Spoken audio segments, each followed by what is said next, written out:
नोटबंदी के फैसले पर कोई तारीफों के पुल बांध रहा है तो कोई नौटंकी बता रहा है। हजार परेशानियों के बाद भी लोग जहां एक तरफ इस फैसले का स्वागत कर रहे हैं, वहीं विपक्ष के नेता और सांसद इसे बेकार बताने पर तुले हुए हैं। पीएम मोदी की चाह है कि हिंदुस्तान भ्रष्टाचार, कालाधन और आतंकवाद से मुक्त होकर कैशलेस व्यवस्था को गले लगाए। वहीं विपक्ष के नेता इसे बेकार बताने से नहीं चूक रहे हैं। क्या राहुल, क्या ममता, क्या माया और क्या अखिलेश, हर तरफ से सिर्फ और सिर्फ बागी बोल ही सुनाई पड़ रहे हैं। या ठीक विधानसभा के आम चुनाव होने से कुछ समय पहले ही देश में काले धन पर अंकुश लगाने के लिए जो परसों रात इमरजेंसी लगाने जैसा वातावरण पैदा किया है, तो इससे ये प्रतीत होता है कि जिस प्रकार से कांग्रेस पार्टी के जमाने में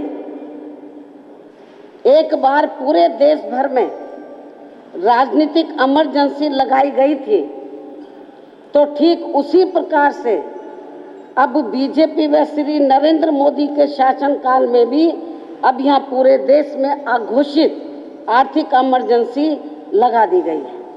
सबसे बड़ी बात तो ये है कि जो तैयारी है उस पर पोल खुल गई भारत सरकार की। जो समझते थे कि ये समझदार सरकार है जिसकी तैयारी पूरी होगी, लोगों को असुविधा नहीं हो पाएगी, लोगों की परेशानी नहीं आएगी। याद रखना, जो सरकारें जनता को दुख देती हैं, जनता उस सरकार को हटा देती है। इस सरकार ने जनता को परेशानी दी है, दुख दिया है, लगातार सड़कों पे खड़े हैं। ये कारोबार कब ठीक होगा? देखिए, आपको ये बात समझ में नहीं आएगी। ये आपको ना मीडिया वालों ना मीडिया वालों को ना मीडिया वालों को समझ में आएगी, ना आपके करोड़पति मालिकों को समझ आएगी, ना प्रधानमंत्री जी को समझ आएगी। यहाँ पे लोगों को कष्ट हो रहा है, दुख हो रहा है, दर्द हो रहा है, इसीलिए मैं इनके साथ यहाँ खड़ा हूँ। बस सीधी सी बात है। कुछ रिलैक्सेशन नहीं, मेरे लोगों को कष्ट हो रहा है, मैं उनके साथ खड़ा हुआ हूँ। धन्यवाद। ये मैं आपको बता रहा हूँ, हिंदुस्तान का हिस्ट्री का सबसे बड़ा स्कैम है। पूरा का पूरा मैं अंदर बोलूंगा। मोदी जी बैठ नहीं पाएंगे। धन्यवाद। आप तो बोलने से रोक रहे हैं क्या? और क्या, मुझे बोलने से रोक रहे हैं? मैं तैयार हूँ, 1 महीने से तैयार हूँ। If they allow me to speak in parliament, you will see what an earthquake is going to come. मैं आप लोगों को फिर कहना चाहूंगी कि आप लोगों को पता होना चाहिए कि आज देश भर जो परिस्थिति पैदा हो गया है, और क्या परिस्थिति पैदा हो गया है? काला धन का नाम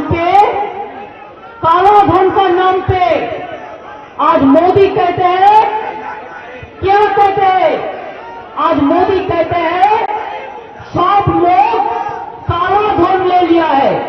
अरे भाई, रिक्शा वाला का पास काला धन है, किसान का पास काला धन है, खेती का पास काला धन है, दुकानदार का पास काला धन है, गरीब जनता का पास काला धन है, मजदूर का पास है।